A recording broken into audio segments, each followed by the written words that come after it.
Hello everyone, welcome to Sound Espressivo.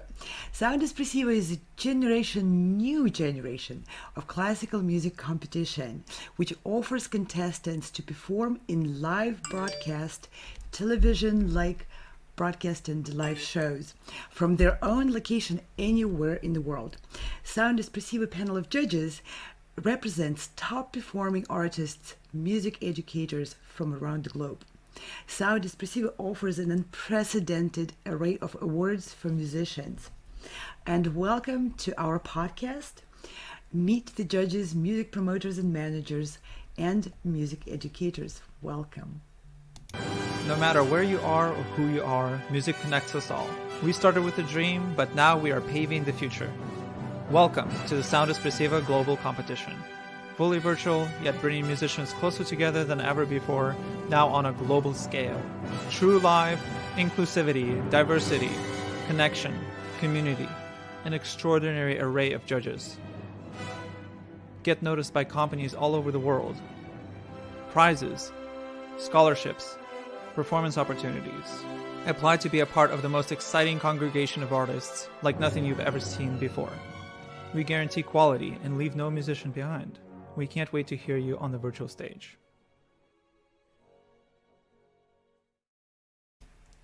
Yes, we absolutely can't wait to hear you on our virtual stage. And we can't wait to bring the community of musicians who are creators and co-creators of this wonderful project to teachers and future contestants all over the world. And we are happy to host today our distinguished guest, Dr. Michał Szostak. Welcome, Michał Szostak, to our podcast. It's an honor to have you as part of the Sound Espressivo community. It's a great honor and my great pleasure to welcome you to our podcast. And you're joining us from? Good morning, good afternoon. I am joining from Warsaw, Poland. That's incredible. Our community of musicians for Sound Espressivo is spread around the entire world. But we are all joined together in this project in our effort to serve young musicians. And it's just such a tremendous pleasure to welcome you back. You have been on our program before. And Yes. It's just a great honor to work with you again. Thank you. It's my pleasure also. And today, Dr. Szostak agreed to do a short presentation and a sample of performing on his home organ for us for a little bit in real life. I believe that's going to be the very first ever presentation of a live organ performance on a broadcast. I did my little research and I have not seen that done before. Of course, granted, this is not a full basilica organ. I understand this is your practice instrument, so it's really not going to represent the full scope of your capabilities. But we still would like to deliver the beautiful sound of organ over internet in a real-time presentation. Thank you for agreeing to do that. My pleasure. So can we hear some? Yes, I am going to the instrument. Thank you.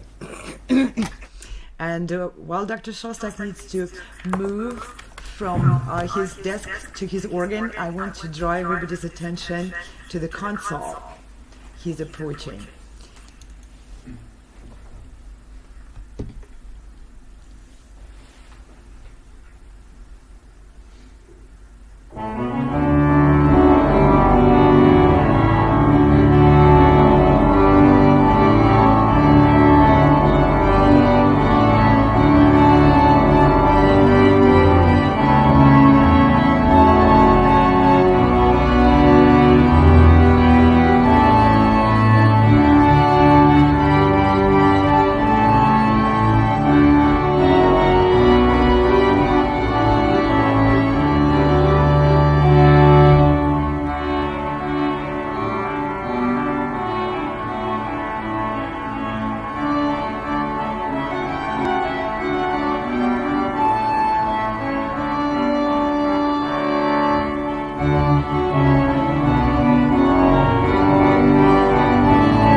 This is incredible.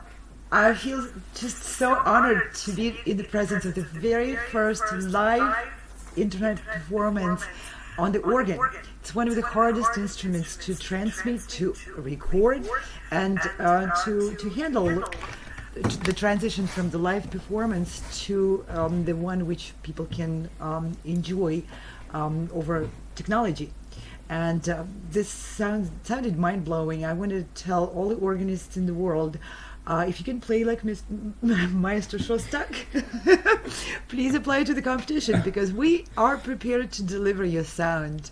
This is unbelievable. Michał, you are an established figure in the world of organ performance, in the world of pedagogy and research. You travel the world giving performances as a concert organ soloist, giving lectures, presentations. You collaborate with numerous organizations around the entire globe. You are a recording artist as well. You also hold a demanding teaching position as assistant professor and literally spend a lot of time teaching daily. So this is unbelievable that you are able to accomplish this much. Life of a professional musician can be a daunting proposition to many people.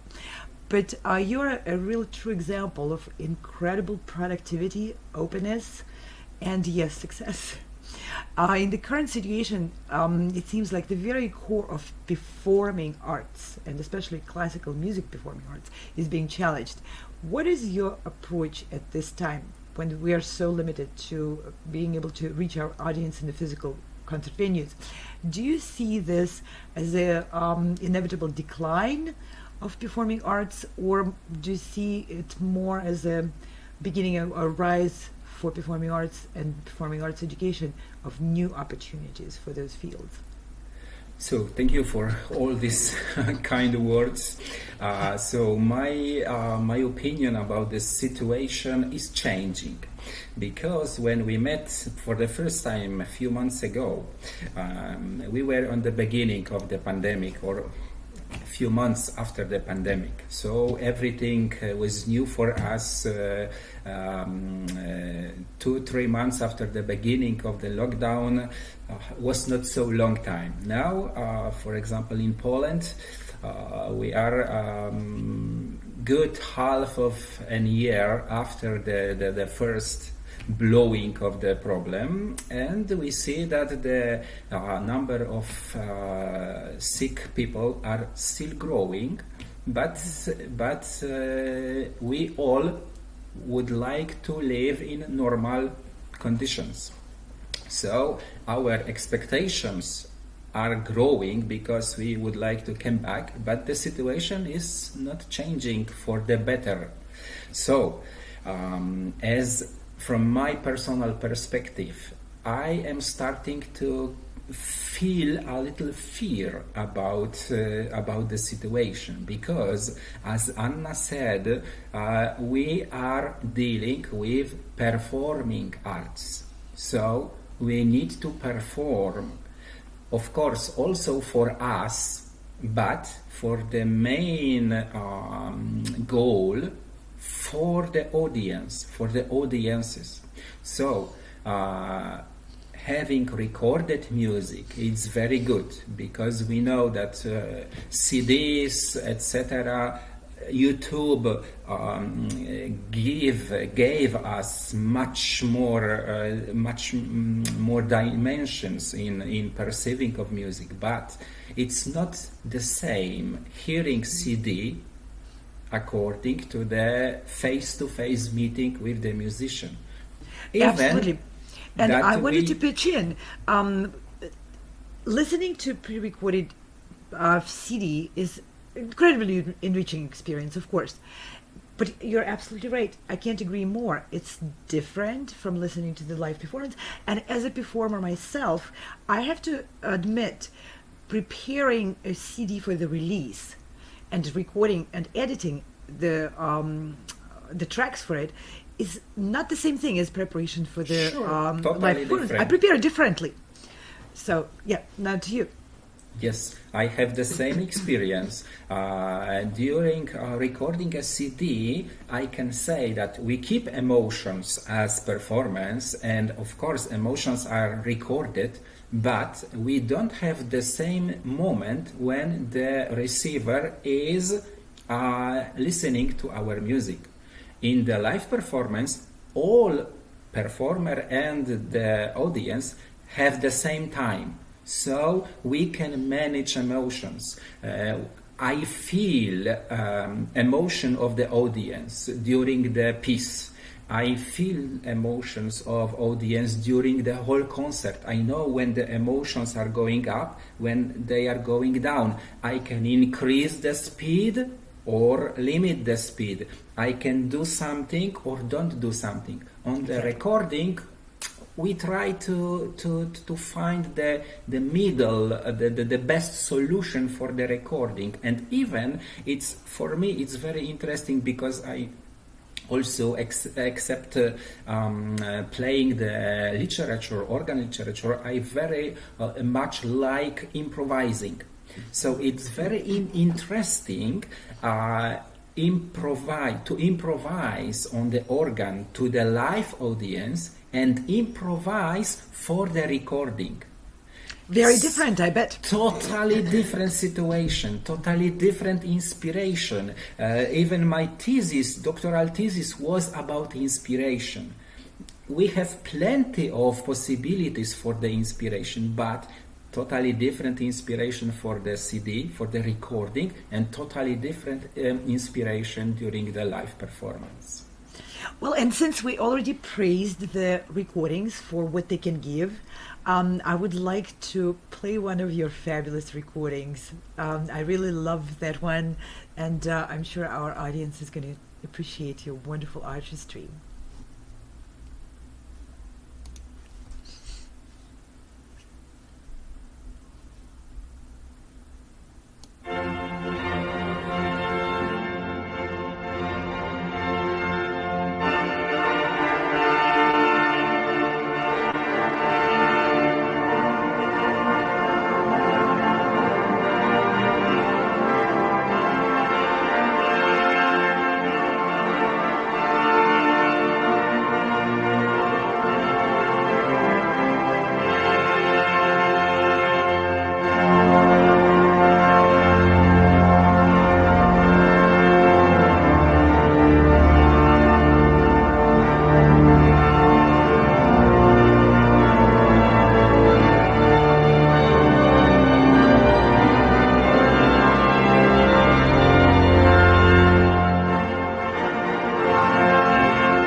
That's an absolutely fabulous recording, and bravo.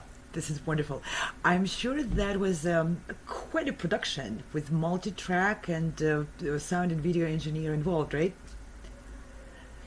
Yes, recording of the sound one way, combining everything on the second way, but yeah. Of course, and that is something which is not quite possible to do in the same system, in the same way, in the live streaming. So the performing musicians naturally turned to recording and uploading videos to YouTube, just like you mentioned, once we all realized that we are likely to have limited access to our live audience in the physical venues, and we are in that situation for probably a bit longer than a couple of weeks, right? I hope that it will be not so long, but I have no idea. Quite a few months since our first program on latency, which we did together. Yes. And just like you said, it looks like it's a bit a longer proposition. Yes. So recording one's music has, like you mentioned, tremendous advantages, and it's a very incredible way to express and learn and grow. But performing live is a whole different beast for all performing artists, because of the emotional content and because of connection in real time. But however, doing performances live involves for musicians quite a bit of learning the technology, learning what's involved, and experimenting, and it can be even quite a scary proposition for many performers, because we're not used to. It's not to say that the physical concert halls are perfect venues. They're not. Like we did in our latency program, you were explaining the challenges the organists face in the physical space with the latency and different parts of the organ sound reaching the console at different times. But for all of us, that's the venue we're used to. So being used to handling this for generations and centuries in the case of organ, or hundreds of years in the case of piano, like for me, is our comfort zone. Stepping into virtual performance on a virtual stage over internet is embracing and learning something new, which requires quite a bit of investment of time and resources. Do you feel that sort of investment is worth it for musicians, and for young musicians especially? In the situation from the previous months, I would say it depends on the situation. You can find your best optimal solution and focus on your solution, on your optimal way. But now we have not much other possibilities. So if you want to play today, and probably a few months ahead, you need to be capable to adjust to the situation. So probably I think it can be the first situation in the whole history that we need to globally change our approach to our profession, as I can say. But of course, our online performances will not reach the same goals or the same surrounding as we did in live situation. So we also need to adjust our approach to the online performances. So first, recording gives to the performer another dimension, because except playing in the real time, part of your brain is focused on the recording. Part of your brain will think, who is listening to me? Who will listen it in the future? May I do, if my small mistake done millisecond before will be hearable to the people or not really? We never know who will listen to our music, why he or she will listen our music. So it gives us totally different approach, totally different dimension of the problem. But always listening to our music, our recorded music, for me, it is very interesting experience. On the beginning of my story with my own recordings, I was shocked hearing myself playing on real organ, because even that the organist sits very close to the organ. He is the most close person among That's the right. whole audience. But I had no idea that I can play so huge amount of sound. Even that I heard many organists playing on different organs. So the first element, that you can produce something. Second element, your artistic creation. After recording, after listening to the recording, you can hear your own thoughts. You can hear your own emotions. It is also not easy. No. Like, for example, for people who are listening their voice for the first time, their recorded voice for the first time, many people are also shocked. It's really me? I don't want to sound like this. So in the music spectrum, it is the same. I am also, I always repeat to students, record your own performance and then try to remember what you wanted to achieve and what your professor or somebody is telling to you. You will totally change your approach to your playing after hearing your production. Because if somebody is telling us, play more legato, play more staccato, we feel our approach to this opinion. We adjust our playing, but we don't hear the effect, because we are producer, not the audience. So in my opinion, the recording, the performance on a kind of recorded area, on a recorded platform is giving us totally another dimension. So now, not many musicians, not many artists are able to do their performance in real, because of all restrictions, etc. Just one of the last examples. You can have sold out the whole church of the audience for the real concert, and then if this concert is changing on the online platform, you can have only 50 people listening your live performance. But we can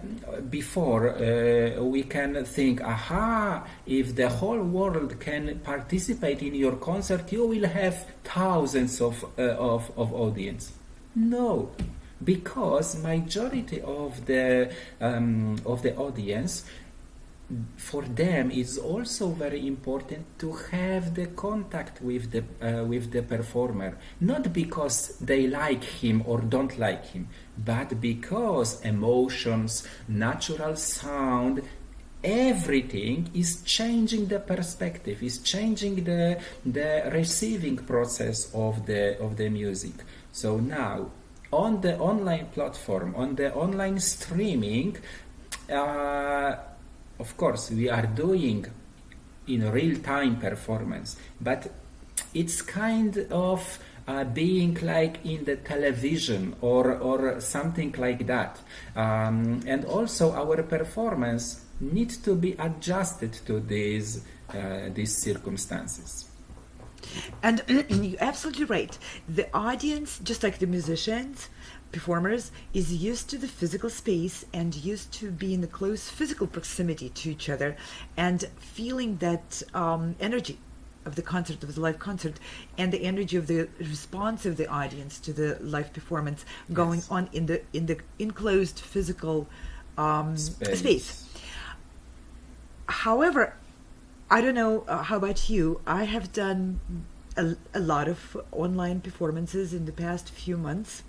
We're experimenting with it, and we performed for different audiences. And I'm trying to be realistic about it, but I do feel very similar experience of performing online to the audience when I know there is audience out there.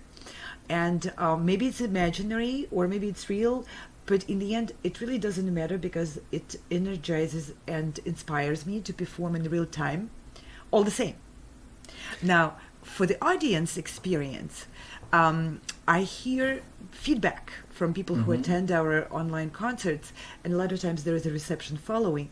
I hear from people who attend that that television screen just magically disappears, and they feel the presence of the artist in real time in that performance. What is your experience with that? I am sure that we will have as much experiences as people on the audience, because like in the artistic how to say it, on the process of artistic creation, we have performer, the work of art, and the receiver. Each receiver separately. So it depends the emotions, the effect of receiving process depends on the spectrum, on the character of the person who is listening us. So I can also agree that from the performing point of view, if you know that you have the audience, if you know the specifics of your audience, the performing process will be quite the same, because in your imagination are people, not the computer, not the microphone, but you are playing for people. And I want to pitch in one little thing. Yes. Yes, we are playing for people. Just take a look. Here's the person sending us feedback right there on the screen. Mm-hmm. So this is the kind of feedback which I feel very emotional. I feel very touched, and I would like to encourage our audience to please participate in the programs. So because as a presenter, this is a podcast, so we talk, but in the concerts, in the streamed concerts, I perform, and the little messages or big messages, long, short, however you want to message us, creates that feedback which every artist is looking for from the audience, right? Yeah. Yes, we all we need to have the feedback, because without feedback, creating any message is not complete. Like in the process of communication, it isn't just saying, just telling. In communication, you need to be sure that the receiver is receiving what you wanted to say to them. Because I can say ABC, but my receiver can hear BC without A, for example. Not because he don't hear me, but because he didn't keep his eye during my A on the beginning. Right. So we have different approaches to the same problem. And if we have the situation that we have a large audience, each of the receiver will hear different music, not because we are playing differently. No, we play the same, but each of them will hear something different because of his experience, because of his education, because of his possibilities to hear. Some of us are hearing more, some of us are hearing less, not because and also the focus of each person is on different aspects of the Yes. performance. Yeah, and with that, I would like to draw our attention to the actual virtual stage on which all these experiments are happening. It's Virtual Concert Halls, the company which is providing the stage for the Sound Espressivo, and on which the contestants are going to be performing and getting real-time feedback from the judges. This is our virtual laboratory for performing arts.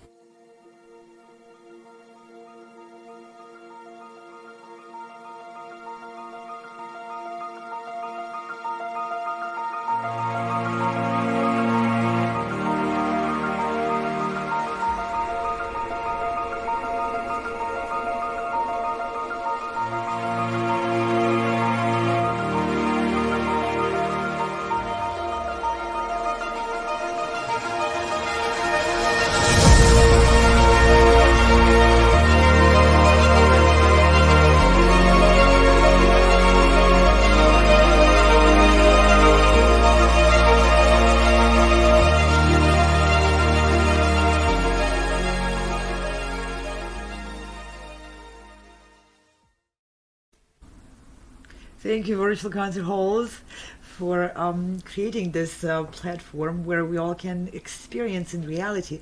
Because in theory, things may make sense in one way, but in reality, they may turn out different. And to me, the actual experience of, do I have that connection with my audience through the online performance, or do I not? This is a very important point, and I understand for you, Michał, too, right? Yes, I totally agree. It's totally different when we play on the small organ in the small for the small audience instead of large basilica like cathedral for enormous audience. Totally different emotions, totally different approach to the same piece. Depends on many factors. And we're segueing back to the fact that performing for online audience through the online virtual platform is probably going to change how we perform too. Now that brings me to the question. You're one of the judges, phenomenal panel of the judges for Sound Espressivo. And how would you guide our contestants? We're already getting the submissions for the competition. But how would you guide our future contestants in preparing for this competition, vice versa to a more conventional form of a competition where you record and submit your pre-recorded entry through the video recording? My first advice is to have something to speak about. Even that we are speaking about music, we need to have a message to other people. We need to have some emotions to give them, because like Beethoven said, you can do a mistake or playing a note, a mistaken note is not a problem. But the problem is to play a note without any emotion. So try to have something to say. If you will have something to say, the language or the meanings which we are using to say our message will adjust to us. If you are a wise person, people will find a lot of translators to translate your message to other nations. If you have something to tell to the audience through your music, through your instrument, try to say something. Today we are living in very weird times. We can say that all times are weird, but in real, the 2020 is one is of weird. is very weird, according to my experience. But we need to adjust. We can stay at home and wait for the better future. But we don't know if we will stay at home week, month, or another year. So everything is going further. And also, music or art in general shouldn't stay on the situation from the previous time and wait. When the halls will be full of people, I will play. That's right. We need And to that build also something. build something. And I think we need to take advice from the greatest of musicians from the past. I always tell my students, currently, we live in a very strange time, very challenging time. And just like you said, there were other moments in the human history which were equally challenging. And how did the greatest people, musicians from the past, take the challenge? Let's take Johann Sebastian Bach. When the well-tempered clavier concept was introduced and rejected successfully by majority of the musicians, what did he do? He embraced it, he experimented with it, and he went even against the very unfriendly winds of his colleagues, and he implemented it. Now, I would like to invite Johann Sebastian Bach, he's one of my favorite guys of the whole history, to the current situation. If he were living today, would he be sitting in his on his couch and waiting for things to return to the previous? No way. No way. He would focus on his job and do his job the best as he can. Because, according to my knowledge, he wasn't very successful from the marketing point of view during his life. He was generally not very well paid musician, church musician, and the educator of Latin, and of course, great composer for us. But he was not recognized as a great composer by his contemporary surrounding. But I want to pitch in that back then, though, there was no internet. Yes. So today, Sure. he probably would be more recognized because Of course. even back then, I can't say that Bach didn't make an effort to be recognized. He did. He did, of course. He used all other compositors' works. He reworked them. He prepared music, the same piece for organ, for different sets of people. We need to remember that he produced or he prepared his cantatas not by the established musicians, but just for very not very well musicians, for the people who he had around him. So we can read many histories how he fighted with day-to-day problems. We can think that he wrote so beautiful music because he had great orchestras or great choirs. No way. No, he did that because he was the greatest problem solver. Yes. And Yeah. every problem came his way. He approached from the standpoint of a challenge he and was opportunity. focused. And he was focused on his activities. He had a goal, and he realized the goal, no matter about the problems, obstacles. Yes, That's I right. have the goal, and I am going ahead. And that brings me to my next question, Michał.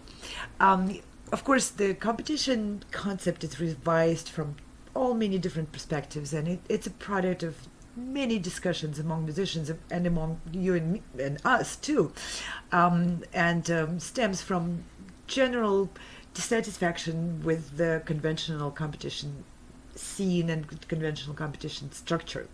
One of very important points in there is Sound Espressivo invites musicians to decide on their own of their repertoire choice, to choose the pieces which are not prescribed, and there's no real limitation of what contestants can choose. So the message Sound Espressivo is sending to the future contestants is choose whatever represents your aesthetics, your artistry the best.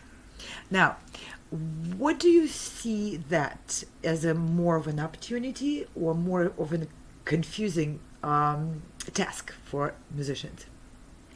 I think for the participants, it can have positive elements and negative elements. Because if we have the strict plan, the strict prescripted pieces, we are focused on the performance. We are focused on the element of creation of these prescribed works.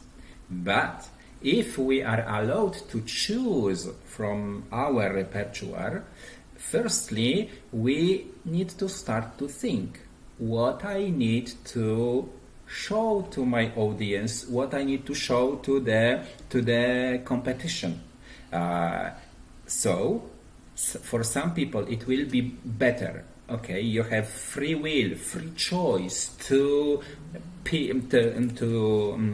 choose a piece which suits you to show something what you want to show.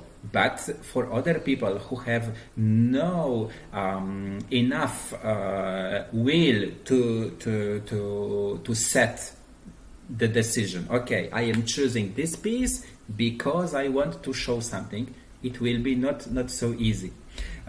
So it depends. In my opinion, it depends on the character of the person. It depends on the circumstances. For sure, this kind of contests, it's not easy to judge because we don't know what we don't know what we will get from the participants. But as I said before, we need to adjust to the situation. If the participant has a message, he should find the best repertoire which carries that. Yes, sure. Yeah, and that was a very important thing you mentioned in the previous program we worked with you, that our music needs to come from the person, from within, from the story and from the message. And that was actually one of very important points in how we were forming the categories for this competition. I kept quoting you about that really all the prescriptions are kind of like helpful tools for people to avoid looking deeply inside and going from that most vulnerable place, putting themselves out with their story, with their message, with their own personal emotion, and then choosing the repertoire, and then choosing other characterizations of who I am, but starting to look inside what I feel and who I am as an artist. What do I want? What's the message I want to carry? So that was one of the foundational thoughts in creating the categories, which are obviously you can't make a very solid division between virtuosity and program, for example, because you kind of have to have a program to present virtuosity. But that aside, still we offer contestants to think deeper inside their character and their aesthetics, and choose to present where their message is more focused, whether they're focused on virtuosity and on a grand scale performance. It's not exactly the same thing as focusing on miniature and lyricism. And also make some decisions or give the area to make decision, because we can say, or people who are not dealing with music can say that musicians have very easy life. They are just playing music, they are happy, everybody claps, and it's nice. In real life, the life of musician is very tough, because you always need to decide how to build a program for your performance, how to build a structure, what kind of audience will hear you. So in this kind of competition, we can say open competition, because everything what the participant will create will be from him. It is also an area to show to the people, yes, me as a musician, I am able to make decisions. This is, in my opinion, is very crucial element for the whole life, because according to the pandemic situation, we need to make decisions. Even that we will do our decisions on the area of music, but we are also improving our skills. So we need to have open eyes. Whatever we are doing, we need to use all our skills to try to improve our activities. Yes, this is an incredibly important message, and I can't agree more. When I work with my students, I think of myself as a teacher as my most important goal is to teach the students how to make decisions, not to give them already made effective decisions, but to embrace the path towards decision, embrace the path of research, digging, comparing, all the elements which are involved with a sometimes painful process of decision making, but that can also be one of the most exciting processes. Once you learn the skill and you exercise, just like you said, you exercise the skill of decision making, then choosing the repertoire can be very exciting proposition, not such a daunting task. Especially after decision of choosing a repertoire, then you have few months of preparing. So one decision is building your next steps, your future. So it is also very important factor. Yeah, and to me, what's also important involved in there is embracing the possibility of a mistake. And by embracing, I mean welcoming the mistakes, because making mistakes gives an opportunity to learn and grow. So if the contestants choose a piece which they thought was going to be really great and came to the nominations round and didn't feel like it quite fit, we created in the Sound Espressivo an opportunity for them to change the repertoire. And that was something which was so restrictive in the competitions when I participated in them, in my turn to participate in the competitions.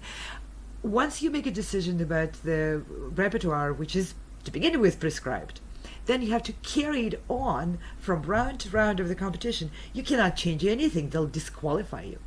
And here we want to send a message that mistake is a welcome event in the artist's life.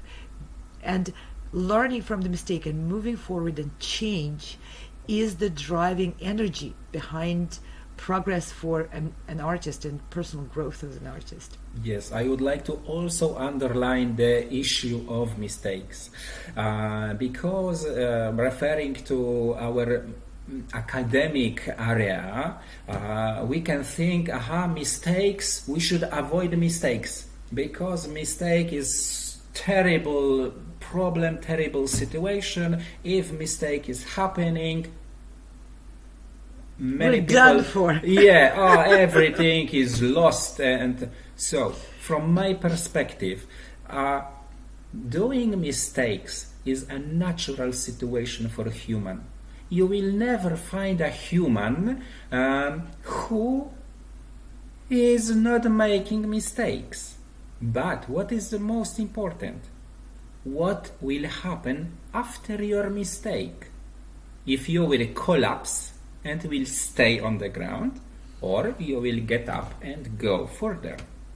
So the same in music. If we would like to find performances without mistakes, we would use computers. Of course. Because computer will always play the same music with zero mistakes.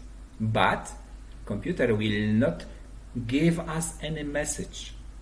Because computer is a machine. Of course, we can program it, try to find some ritenuto, crescendo, etc. But it's still superficial. Sure, but it's not important how many mistakes you will do during performance. But it's important your message.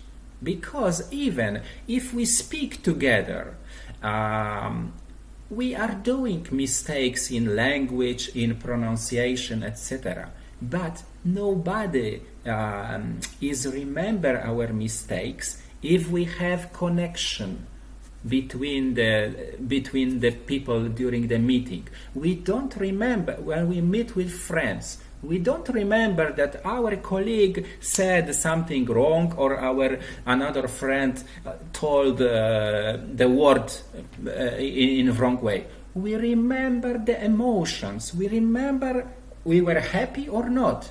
We agreed with him or not. It's the same in music. That's why, in my opinion, generally competitions in art are something unnatural, because art is not created for a competitive environment. Art is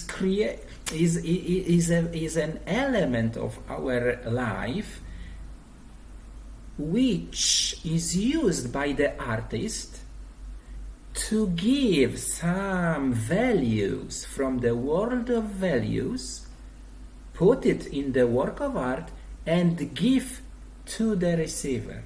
Mm-hmm. This is the most important in art. Not doing the beautiful work of art, not doing just nice music. In artistic performance, nice prettiness isn't important. In artistic performance, in art, what is the most important? The truth. You need to be real. Your emotions need to be real. Your message needs to be real. If you will fulfill this basic factor, that you will be truth, you will show on the competition your own heart, your own soul, even with mistakes. Mm-hmm. It will be the most important. Of course, we don't have 100% of assurance that our message will be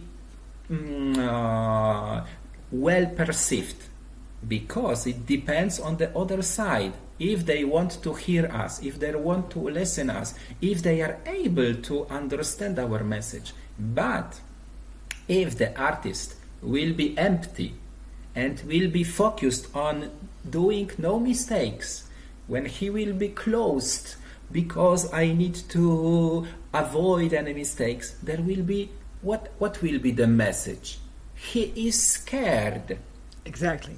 So we need to change our approach to say something. And I would like to really encourage our future contestants and everyone who is watching to give it some serious thought, what Mr. Szostak just shared with you, because this is coming from an artist who is not just a captivating performer, is a captivating performer, but also is worldly accepted and appreciated and a successful captivating performer. So what he's sharing with you is his own approach to how to captivate the audience and how to bring your audience on the same page, on the same wavelength with your live performance. And with this, I would like to ask you, Maestro Szostak, if you wouldn't mind just summarizing your message as a judge for our future contestants and for their teachers who are preparing them to enter this unusual event, unusual contest, before we say goodbye to everyone. Yes. So the first element, do have a message. If you don't have anything to say, try to think. Try to find your message. Sometimes you will need to think just a few minutes. Sometimes you need to think many years to understand what you want to say to the people. Then don't be afraid of judging you by other people. You don't play for judges. You don't play for people who don't like your music or don't like your art. You are playing to give a message to each person from your audience. Even that if your audience will be thousands of people. Because, as I said, the element of the artist, work of art, and the receiver, this process belongs to just two people, one artist and one receiver of this process. And try to have open eyes. Don't focus only on your instrument. If you play violin, try to listen piano music. If you play organ, try to listen orchestral music, because we are using different instruments, because we are combined by the history, by somebody's decision, by our decision with this particular instrument. But the instrument is only a way of transferring our message. So, of course, we need to develop our skills. We need to develop technique. We need to develop how we use our instrument. But not less important is our message. If you have a message, you will find the form of your message. So these three elements, in my opinion, will be the most basic, but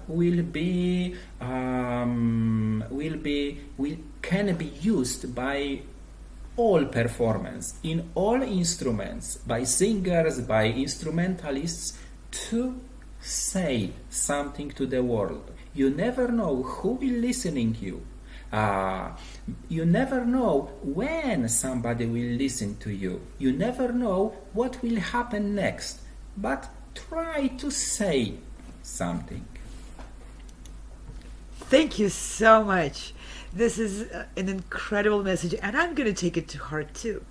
So every performance has a message, and a message coming from the best part of my heart. Should have. Every performance should have a message. It's a great goal, and Yes. Striving for that goal gives confidence and gives freedom to present your best without fear. And gives us totally another dimension to what we are doing in this moment. I appreciate so much your input, Dr. Szostak. You're an incredible guest. Thank you. It's just a great honor and a great pleasure and a great excitement for me always to hear you speak.